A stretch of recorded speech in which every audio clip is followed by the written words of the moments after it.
बागमती नदीलाई सफा, स्वच्छ र हराभरा बनाउने उद्देश्यले नेपाल सरकारले नागमती नदीको मुहानमा दाहाब ड्याम बनाउने कार्य सम्पन्न गरेको छ।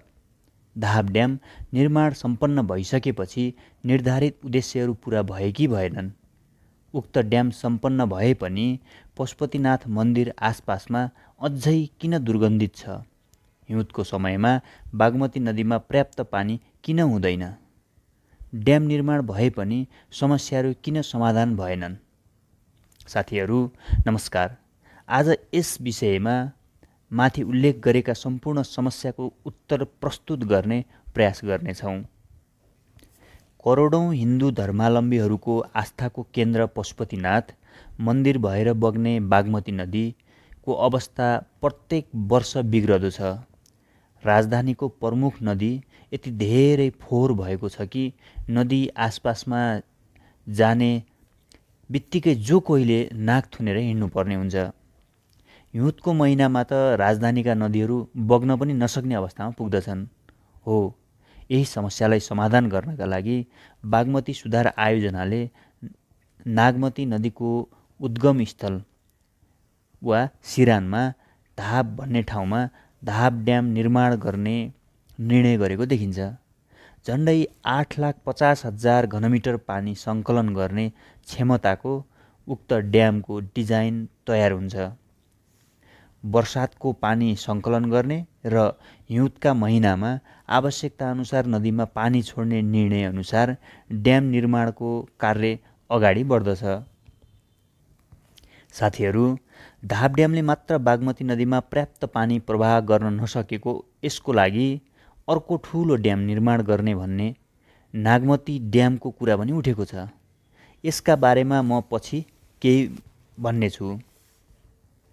अब फेरि प्रसङ्ग जोडौँ दाहाब ड्यामकै। दाहाब ड्याम निर्माण गर्नु भनेको एकमात्र उद्देश्य हिउँदको समयमा बागमती नदीमा पानीको बहाव बढाउनु हो भन्ने कुरा नबिर्सौँ साथीहरू। अब एकछिन दाहाब ड्यामको विशेषताको बारेमा जानौँ। शिवपुरी नागार्जुन राष्ट्रिय निकुञ्जभित्र रहेको दाहाब ड्याम गोकर्णेश्वर नगरपालिका वडा नम्बर 1 मा पर्दछ। काठमाडौँको चाबहिल क्षेत्रबाट लगभग 35 किलोमिटरको दूरीमा यो ड्याम छ। यो ड्याम नेपालमा बनेको पहिलो CFRD ड्याम हो। CFRD को मतलब हुन्छ कङ्क्रिट फेस रकफिल ड्याम। यसको अर्को नयाँ पक्ष वा विशेषता भनेको यो ड्याम डिजाइन एन्ड बिल्ड मोडेलमा बनेको नेपालको पहिलो ड्याम पनि हो। जसअनुसार ठेकेदारले ड्यामको डिजाइन गर्ने र उसैले नै बनाउने अवधारणा हो। यस ड्यामको केही जानकारी सहित मैले केही महिना अगाडि पनि भिडियो बनाएको थिएँ। तपाईहरूले मेरो च्यानलमा गएर हेर्न सक्नुहुनेछ, जुन निकै छोटो पनि छ। यो दाहाब ड्याम 24 मिटर अग्लो छ। समुद्री सतहदेखि यो ड्याम 2087 मिटर उचाइमा रहेको छ। झन्डै चन्द्रगिरी पहाड र दाहाब ड्यामको एकै किसिमको उचाइ पर्दछ। कहिलेकाहीँ चन्द्रगिरीमा हिउँ पर्यो भने दाहाब ड्याम आसपासमा पनि हिउँ पर्ने गर्दछ। अब यस ड्यामको प्राविधिक पक्ष निकै राम्रो देखिन्छ। उक्त क्षेत्रमा 3वटा स्याडल ड्यामहरू पनि रहेका छन्, जुन माटोले बनेका ड्याम हुन्। ड्याम बनाउँदाखेरिका केही कार्यहरूको भिडियोहरूले प्रष्ट पार्दछ उक्त ड्याममा नेपालका अन्य क्षेत्रमा बन्ने गरेका नमुनाहरू वा क्रियाकलापहरू भन्दा पनि केही राम्रा कार्यहरू पनि गरिएको देखिन्छ वा क्वालिटीलाई विशेष ध्यान दिएर बनाएको जस्तो देखिन्छ। ड्याम निर्माणका क्रममा केही फोटोहरू र भिडियोहरू पनि छन्, जुन तपाईले अन्य सामाजिक सञ्जालहरूमा पनि हेर्दै र सुन्दै पनि आइराख्नु भएको छ। ड्याम निर्माणका चरणमा सम्बन्धित निकायहरूबाट धेरैभन्दा धेरै व्यक्तिहरूको भ्रमण भएको देखिन्छ। जस्तै पूर्व राष्ट्रपति, प्रधानमन्त्री, सभामुख, मन्त्रीहरू, सचिवहरू, विभिन्न क्षेत्रका विज्ञहरू, विदेशी प्राविधिकहरूको पनि त्यहाँ उपस्थित देखिन्छ वा निरन्तर अनुगमन गरेको फोटो र भिडियोहरूमा देख्न सकिन्छ। राजधानीबाट नजिक भएर पनि होला धेरै भिआइपी व्यक्तिहरूले उक्त ठाउँ भिजिट गरेको देखिन्छ। अन्य स्थानीय कलाकार समाजसेवीहरू त कतिजन कति। ड्याम भ्रमण गर्ने त्यहाँका स्थानीयहरू झन् धेरै छन्। यो ड्याम निर्माण भइसकेपछि एक किसिमको भाइरल नै बनेको थियो। धेरै मान्छेहरू सामाजिक सञ्जालमा भिडियो बनाउनका लागि पनि उक्त ड्याम भ्रमण गर्ने गर्दछन्।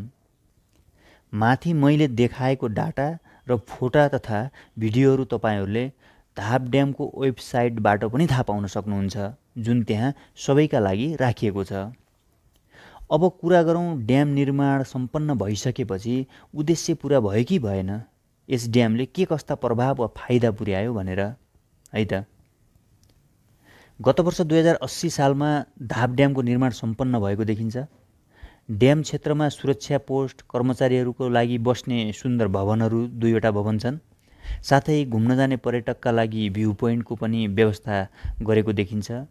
आवश्यक भौतिक संरचनाहरू, त्यहाँ अन्य केही संरचनाहरू पनि बनिसकेको छ ड्याम क्षेत्रमा।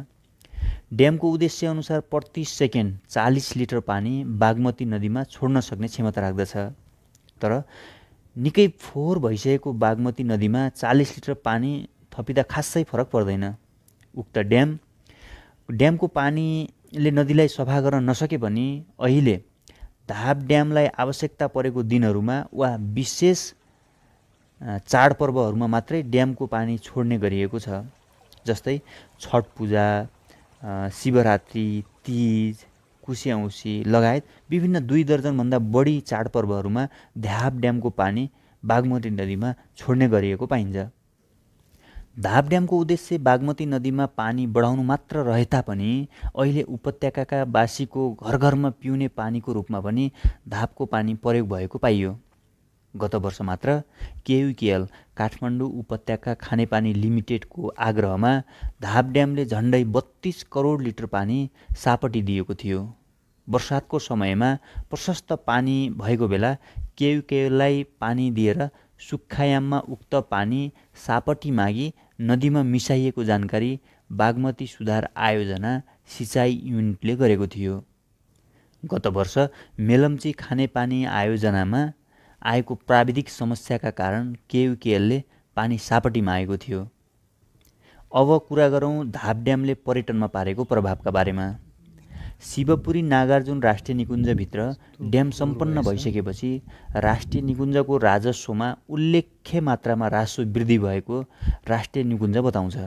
राष्ट्रिय निकुञ्ज घुम्ने, हाइकिङ जाने, ड्याममा फोटो खिचाउने, भिडियो बनाउने र निकुञ्जभन्दा 3 किलोमिटर पर रहेको एउटा चिसापानी भन्ने ठाउँ छ, जुन 3वटा जिल्लाको बिन्दु पनि हो। त्यो काठमाडौँ, सिन्धुपाल्चोक र नुवाकोट जिल्लाको। उक्त चिसापानी भन्ने पर्यटकीय स्थानमा बास बस्ने मानिसहरू वृद्धि भइरहेका छन्। चाडपर्व बिदाका दिनहरू र शुक्रबार धेरै मानिसहरू राष्ट्रिय निकुञ्ज घुम्न जाने गर्दछन्। समग्रमा राष्ट्रिय निकुञ्जमा घुम्ने पर्यटकको सङ्ख्या वृद्धि गराउनमा धाप ड्यामले उल्लेख्य भूमिका खेलेको बुझिन्छ। साथीहरू, अब प्रसङ्ग जोडौँ नागमती बाँधको। बागमती नदीमा 12 महिना नै घुँडासम्मको पानी बगाउने, नदीलाई स्वच्छ सफा राख्ने भनेर नागमती बाँध वा ड्याम बनाउने निर्णय भएको पाइन्छ। धाप बाँधभन्दा झन्डै 5 किलोमिटर तलतिर वा राजधानीतिर, उपत्यकातिर र मूलखर्क भन्ने गाउँको सिरानमा नागमती बाँध बन्नेछ।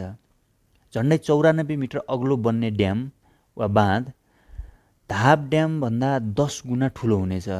यो ड्याम बनेमा बागमती नदीमा 12 महिना घुँडासम्मको पानी बगाउन सकिनेछ, स्वच्छ पानी बगाउन सकिनेछ।